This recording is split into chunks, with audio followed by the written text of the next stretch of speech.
Se dice que Venezuela sacó sus armas a mostrarlas al mundo.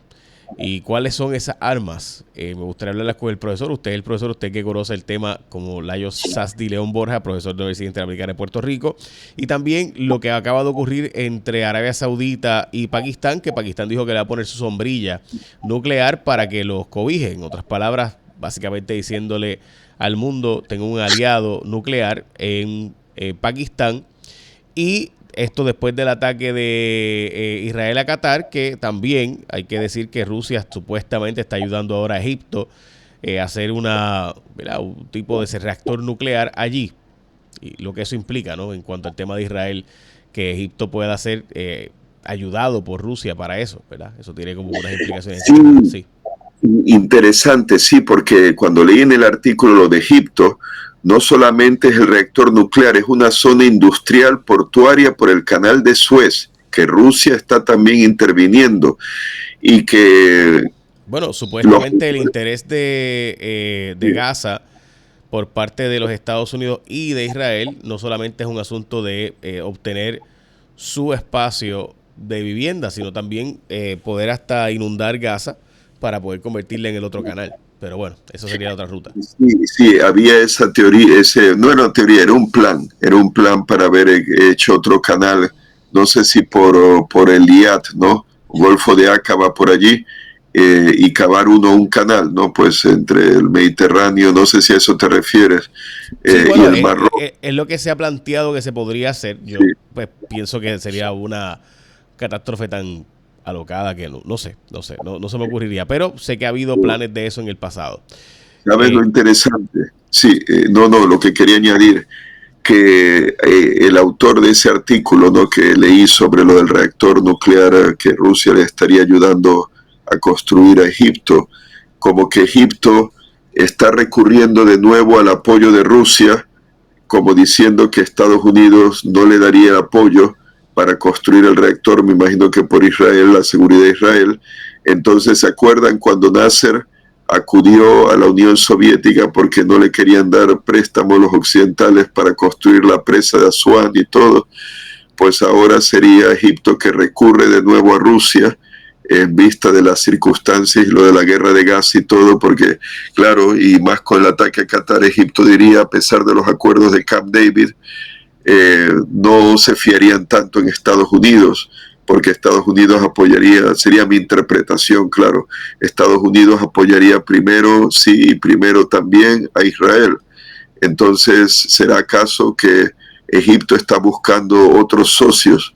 También se llegó a reunir con, creo que, no sé si era el ministro de Exteriores o presidente de Irán, en la cumbre de Qatar, como paralelo. No fue el presidente al-Sisi, pero hubo una reunión de un alto miembro del gobierno egipcio con uno iraní en Qatar, como parte de esa cumbre que hubo de países árabes e islámicos. Que claro, eso pues no necesariamente quiere decir algo estratégico, pero han estado conversando. Y históricamente Arabia Saudita o Egipto se lo debe más a Arabia Saudita, no habría estado entendiéndose con Irán por la rivalidad y enemistad que ha habido entre Arabia Saudita e Irán, por influencia del mundo islámico y pues el chiismo de Irán militante y además que es república, ¿no? Y es monarquía, Arabia Saudita, etcétera, etcétera. Así sí, que, bueno, veremos en qué queda todo eso, pero Rusia parece que, curiosamente, ¿no? Con la guerra de Ucrania, las pérdidas militares, pero tienen sus recursos para invertir y claro, eso trae dinero también a las arcas del Estado ruso, influencia, ¿no? Después de la retirada de Siria, ¿qué quiere decir? Que Rusia está volviendo a la región, esta vez Egipto, de donde salieron cuando Sadat decidió dar el cambio, ¿no? Y pasar, digamos que a una amistad con Estados Unidos y reemplazar a la Unión Soviética. ¿Será ya. acaso que se está volviendo a ante quizá la desconfianza hacia Estados Unidos de Trump, Ujú. a Sí, tener la incertidumbre con Estados Unidos, que es casi imposible saber. Hablando de incertidumbre, Venezuela publicó este video es de Reuters, la agencia de noticias, donde básicamente pues, Venezuela hace, ¿verdad?, este supuesto sistema, ¿verdad?, de su sistema militar, y publica, ¿verdad?, este video en diferentes medios de redes de Venezuela. ¿Qué le parece el video? ¿Le parece que tienen algo que le parezca interesante o importante para fines Bueno, de una confrontación? realmente no podrían medirse ante Estados Unidos. Estados Unidos, de querer hacerlo, empezaría destruyendo todos esos medios navales, aéreos y terrestres antes de cualquier intervención, o si no quiere intervenir militarmente como una invasión, pero sí debilitar las Fuerzas Armadas venezolanas, quizá para invitar a ver si algún general decide pasarse, ¿no? Digamos que tumbar a Maduro, al régimen. Eso, claro, es mi especulación, pero, por ejemplo, el armamento que tendría en los Sukhoi Su-30 MK2, que era una versión del Sukhoi 30 y a su vez del Sukhoi 27 Flanker, pero para ataque naval. El Sukhoi 30 MK2 fue originalmente diseñado, como decir Taylor, ¿no? Diseñado específicamente para la China, a petición de la China, como un cazabombardero de ataque naval, con un radar que detectase también objetivos sobre la superficie del mar y pues se proporcionase coordenadas de blancos. Este fue el tipo de cazabombardero que Putin le vendió a Hugo Chávez. Ahora, el principal armamento aire-aire que tendría, supuestamente le vendió Rusia. Rusia dice que se lo vendieron el R-77, que le llaman, sería el equivalente al AMRAAM americano, Advanced Medium Range Air-to-Air Missile. El AMRAAM tenía en su versión original un alcance de 50 kilómetros más o menos, más allá del horizonte visual, o sea, más allá de lo que la visión puede ver. Guiado por radar, dispara y olvídate, disparan el AMRAAM americano y con vuelo, creo que inercial, llega a las coordenadas donde estaría el blanco enemigo, y ahí el radar activo se activaría del misil para guiarse solo al avión enemigo, para derribarlo. Bueno, en la versión rusa, el R-77 Amramsky, como la OTAN le llamaba, como decir la versión rusa del AMRAAM americano, tendría pues un alcance como de unos 80 kilómetros. Pero claro, los F-35 desplegados en Roosevelt Roads, en Puerto Rico, pues pueden llevar el AMRAAM y pueden llevar las últimas versiones del AMRAAM, que creo que tienen 100 kilómetros de alcance, si no más, que superarían en alcance al R-77 misil ruso aire-aire que tendría los Sukhoi 30 MK2 de Venezuela. Hay otros misiles que han de tener, como el llamado Álamo, que sería el nombre que la OTAN le daba al R-27, Álamo, el código que le daba la OTAN. Pero aunque hay una versión de guiado activo, como el R-77 ruso Abramsky y el AMRAAM americano, tienen un sistema de guiado activo terminal, o sea que dispara y olvídate. El misil va a las coordenadas donde estaría el blanco enemigo, y ahí en la etapa final se guiaría al blanco solo, porque normalmente los misiles aire-aire de alcance más allá del horizonte visual eran de guía semiactiva. ¿Qué quería decir? Que el radar del avión que lo disparaba tenía que seguir iluminando al blanco enemigo hasta que el misil pues impactase. Pero el misil aire-aire de guiado activo, radar de guía activa, es, como digo, dispara y olvídate. No tiene que seguir siendo iluminado el blanco enemigo, y así el avión que dispara el misil se puede retirar para evitar un contraataque de aviones enemigos, porque mientras está iluminando al blanco que quiere destruir, otros pueden venir y atacarte, ¿no? Entonces, eso del dispara y olvídate como misil aire-aire es una gran ventaja táctica. Ahora, ese sería el mejor misil que tendrían los Sukhoi 30 MK2 de Venezuela, y aunque no sé cuál es la condición técnica, si están inservibles o no, porque Chávez compró los aviones en 2006. No sé si se recibieron para el 2008, se concluyó la compra, o se recibieron para el 2008-2009, pero en todo caso, antes del 2010. Esos misiles estarían en condiciones para ser usados. El mejor misil contra blancos navales lanzado desde los Sukhoi 30 MK2 venezolanos sería el KH-59MK, MK por ataque naval a blancos navales, pero ese misil es transónico, no es supersónico. Tiene una turbina de turbojet en la parte inferior del fuselaje. Tiene una poderosa cabeza explosiva, como 300 kilogramos de explosivo. La velocidad máxima puede ser Mach 7.7 a Mach 8. Para que, bueno, creo que el límite es cuando es subsónico, es hasta Mach 0.7. Transónico, la velocidad de un misil sería Mach 0.8 a Mach 1.2. El misil Exocet francés de la Guerra de las Malvinas creo que era Mach 9, 0.9, no 9. 9 sería hipersónico. Mach 0.9.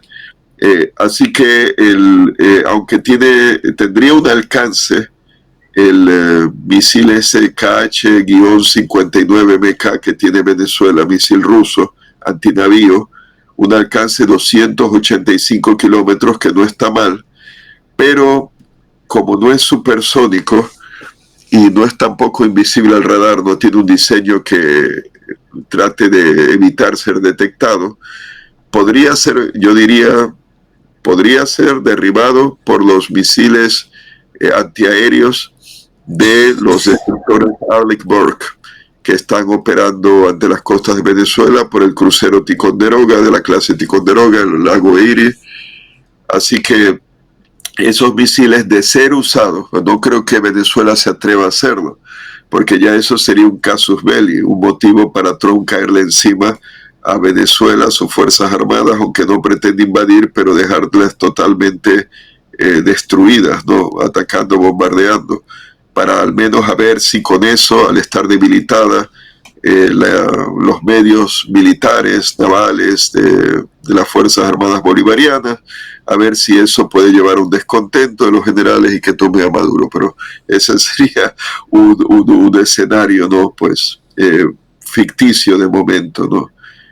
Pero solo lo menciono porque tengo entendido que ese es el mejor misil antinavío que tendrían esos Sukhoi 30 MK2 que fueron diseñados originalmente para la China por Rusia y para ataque naval.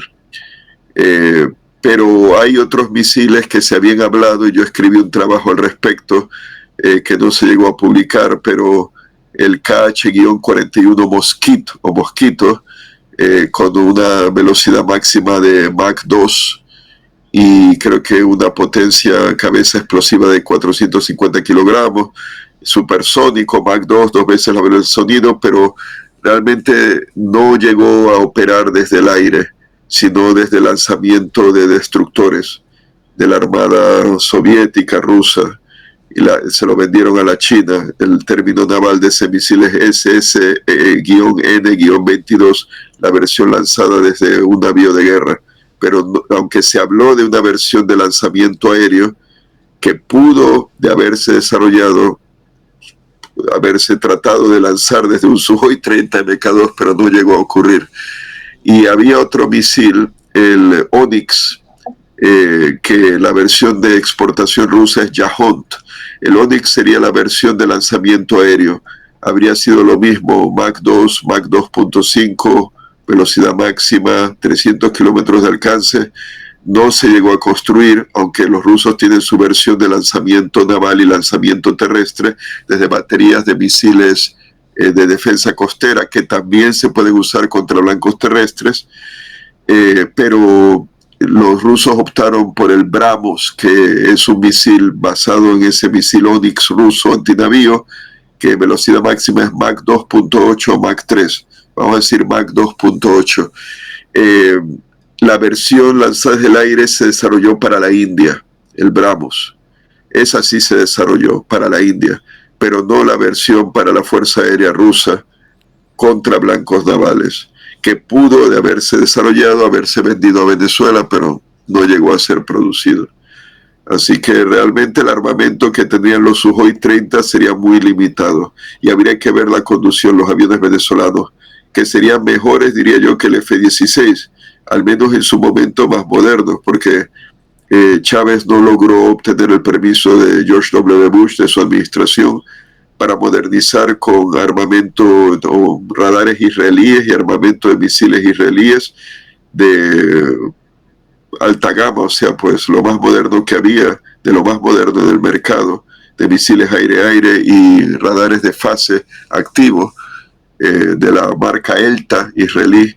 No pudieron comprarlo porque lo vetó George W. Bush por la hostilidad de Chávez a Estados Unidos y a él también, a Bush. Así que Venezuela en eso estaría en una profunda desventaja si tuviese que enfrentarse a Estados Unidos. Estados Unidos probablemente barrería a los aviones del aire o los destruiría en tierra de querer hacerlo. Pero supuestamente el despliegue de fuerzas americanas es por la lucha contra las drogas.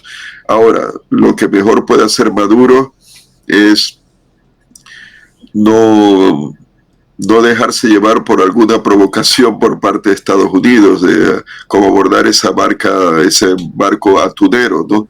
Que parece que estaba faenando un barco de pescadores venezolanos en la zona económica exclusiva de Venezuela y fue abordado por la tripulación armada de un destructor americano, ese sobre el cual sobrevolaron, sí, como algo amenazante, 2 F-16 venezolanos. Y retuvieron a la tripulación por 8 horas, después las dejaron ir. Pero si Maduro se atreviera a atacar a los americanos, Estados Unidos, ahí sería pues un argumento, una excusa para destruir sus medios militares. Y lo de los drones, pues hay que ver, porque vamos a ver, sí hubo una cooperación con Irán, pero vino la crisis económica y entonces tengo entendido que 2008 en adelante, como que no hubo una gran producción a nivel venezolano o exportación de los diseños iraníes de drones. Pero, claro, habría que ver si eso cambia. De todas formas, Irán, después de haber sido derrotada en esa guerra contra Israel y Estados Unidos, no creo que se atreva a tratar de provocar a Estados Unidos en su patio trasero, vendiéndole, y que Venezuela no creo que tenga los medios económicos como los tiene con todo Rusia para montar una fábrica de drones Shahid, con lo cual poder amenazar las instalaciones militares o instalaciones oficiales de Estados Unidos, por ejemplo en Puerto Rico o en la Florida, ¿no? Porque esos drones pueden tener un alcance como los Shahid de 1000. Hay unos diseños rusos de hasta 3000 kilómetros, pero no creo que se atreva a atacar a Estados Unidos, a territorio americano. Ahí sí que le bombardean y le caen encima. Así que Maduro lo que mejor puede hacer es tener cuidado, siempre seguir hablando mucho, ¿no? Pero otra cosa es la acción, ¿no? Y ahí Estados Unidos, en mi opinión, tiene una ventaja insuperable. Sí, no pensaba lo contrario. Sin embargo, sí, o sea, quería plantear el que Maduro parece que va a ser de esos que se queda hasta el final, o por lo menos eso aparenta, ¿verdad? Aunque todos aparentan decir eso hasta que llegue la hora de la verdad. Sí, la noticia esa que pones, que los iraníes controlan ahí, no, la que acabas de cambiar. Ok, voy. Sí, la de los drones. Ya. Entonces, sí. ¿Qué es lo que dice? Que los iraníes están activos todavía ahora con lo de los drones en Venezuela. Plantea una noticia, pero una noticia de un medio de Irán. Plantea Iranians control Venezuelan drone facilities as US warship deploys. O sea, se la pongo ahora. Bueno, si lo que tú leíste era eso, ¿no? Sí. Dice, Venezuela's drone industry built on Iranians design is still overseen by Iranian specialists who block local staff from entering without permission amid the standoff over U.S. warships deployed in the Caribbean, the Miami Herald reported. The Herald said the drone program began in 2006 when Caracas signed a military deal with Tehran. Iranian firm quotes aviation industry supplied assembly kits. Venezuelan engineers trained in Iran and Iranian teams later worked at the Libertador Air Base in Maracay. The program has since produced reconnaissance, armed, and kamikaze drones modeled on Iranian systems. Cooperation with Iran was essential. Not only could Venezuela never have deployed or developed drones of its own, but even today it's the Iranians who control those facilities, básicamente. Bueno, si llegara a haber una amenaza potencial de drones kamikaze que pudiesen amenazar territorio americano, pues antes de que los lanzaran, podría ser un argumento para Trump instruirle a su secretario de guerra para que bombardee esas instalaciones.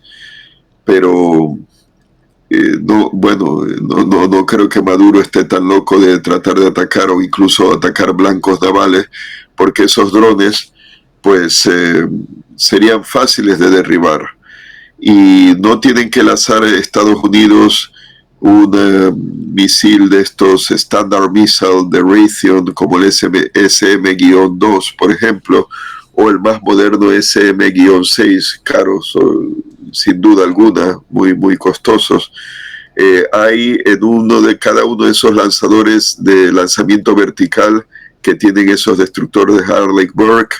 El Mark 41 puede llevar en un lanzador donde cabría un misil estándar como el SM-2, pueden caber 4 Evolve Sea Sparrow Missile. Ese es otro misil como de alcance medio, pero más ligero que el Standard Missile, el Sea Sparrow, pero este es el más moderno, Evolve Sea Sparrow Missile, ESP, creo que Evolve Sea Sparrow Missile, una cosa así. Se pueden llevar 4 en un lanzador donde lo ocuparía un solo misil de esa clase, misil estándar de la Raytheon. Y con esos misiles Sea Sparrow, Evolve Sea Sparrow, pueden derribar drones, por ejemplo, ¿no? Así que... Y profesor, por último, precisamente eso era el punto, que sé que tumbar un dron de eso con un misil que vale millones de dólares pues no tiene ningún sentido.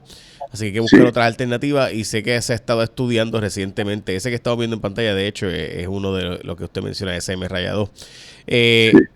Pregunta en cuanto a los beams, usar los rayos láser que supuestamente están probando en Israel y en otras jurisdicciones y que aparenta ser que han sido eficientes. ¿Eso es real? ¿Es ciencia ficción? O sea, es...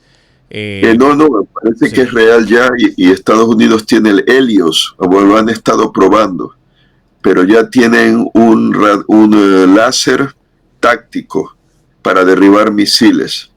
Se llama Helios, porque, ¿cómo se llama? Iron Beam, creo que es el nombre del israelí, por Iron Dome, ¿no? Creo que es Iron Beam, como rayo de hierro. Y el Fire Dragon o Dragon Fire, creo que es la versión británica, que planean montar en navíos de guerra, fragatas de la Real Armada Británica, en 2028 por ahí, ¿no? Los ucranianos están desarrollando para derribar drones, otros países, Turquía, Rusia, sin duda, la China. O sea que sí, ya la tecnología existe. Los alemanes tienen la Rheinmetall también, cañón o arma láser contra drones. Así que Estados Unidos podría desplegarlos. Ahora, lo que tengo entendido es que las pruebas que se hicieron, no sé si este año a comienzos han sido experimentales, pero ya funcionan. O sea, son pruebas que han demostrado su funcionamiento de ese sistema, creo que se llama Helios. ¿Y qué es lo que hacen esos rayos? Concentran el haz de energía, ¿no? de luz, de láser, y lo que hacen es que generan calor en el punto de impacto, calor que haría detonar el combustible del misil, e incluso podría hacer también detonar el explosivo del misil, pero creo que lo proyectan hacia donde estaría el tanque de combustible. de cohete o del misil para hacerlo explotar o hacerlo caer. Si es un dron, contra pues puede ser el sistema de navegación, puede ser contra el motor. Bueno, imagínate un rayo que le quema y traspasa el fuselaje y causa daño interno, pues ya al final ese misil, ese dron no va a cumplir con su misión, terminará cayendo. Así que no es como en las películas de la Guerra de las Galaxias que lanzan el rayo y explota así nomás, no. Tiene que ser apuntado por cierto tiempo hasta que por el calor generado provoque pues eso, un fallo catastrófico del misil, del dron, ¿no? Ahí tienen uno, ese sería uno de los ucranianos, como pueden ver, portátil, anti-dron sería la idea. Pero Estados Unidos tienen sus destructores, el Falange, que es un cañón Gatling de 20 milímetros. Creo que el cañón es de la General Electric, el cañón Gatling ese. Y bueno, con eso es para defensa de punto. O sea que si los misiles de más largo alcance no han derribado un misil atacante enemigo y el misil, pues como última defensa del barco, ataca con ese sistema Gatling que imagínense, pues munición de 20 milímetros explosiva, hace explotar al misil enemigo. También hay el sistema RAM, RAM, Rolling Airframe Missile, que se basa el misil, creo que en el Sidewinder, que es de corto alcance, dentro del horizonte visual del piloto, aire-aire, pero el RAM son como una serie de 10 misiles de corto alcance. No sé si el alcance máximo son 10 kilómetros nada más, pero es defensa de punto. Si hay un misil que se le escapa a otras defensas de más largo alcance, el CRAM tiene como 10 misiles listos para ser lanzados en un lanzador de misiles múltiples, que parece como una pequeña colmena de abeja, ¿no? Pues está lleno de misiles. Y eso en caso, ahí lo tienen, el CRAM. Ese creo que se llama el CRAM, que usan el montaje de lo que era el cañón Gatling Phalanx. Ahí pueden ver el radar ese que es como una especie de domo, ¿no? Alargado, encima del lanzador del misil. Ese era el radar de dirección de tiro del cañón Gatling del sistema Phalanx. Pero han reemplazado el cañón por el lanzador de misiles de ese RAM. C-RAM se llama, creo. Porque el del cañón Gatling era C-Phalanx, creo, C-Phalanx, falange marina. Así que hay distintos medios por los cuales los navíos de guerra americanos, los destructores, podrían interceptar un dron lanzado desde Venezuela, que probablemente atacaría las unidades navales, por considerarlo los venezolanos, los de Maduro, como una violación de su soberanía, una potencial amenaza. No creo que lancen drones contra Puerto Rico, aunque la tecnología de esos drones iraníes, como lo han demostrado en Ucrania, sí que podría atacar Puerto Rico. Pero no creo que sería una gran escalada por parte de Maduro. Y él quiere mantenerse en el poder. Él no quiere perder su puesto y su negocio en el cártel de los soles. Así que hablará mucho, pero no creo que haga mucho en ese sentido. Gracias, profesor. Gracias por su tiempo y por siempre enseñarnos el arte de la guerra. Muchas gracias. Sí, gracias a ustedes, y ya saben, pues cualquier otra cosa, siempre habrá una nueva noticia para hablar, así que pues ya me reservo para la próxima. Ahí será. Bueno, muchas gracias, profesor. Gracias. Gracias, que descansen y buen fin de semana. Igual. Gracias. Gracias.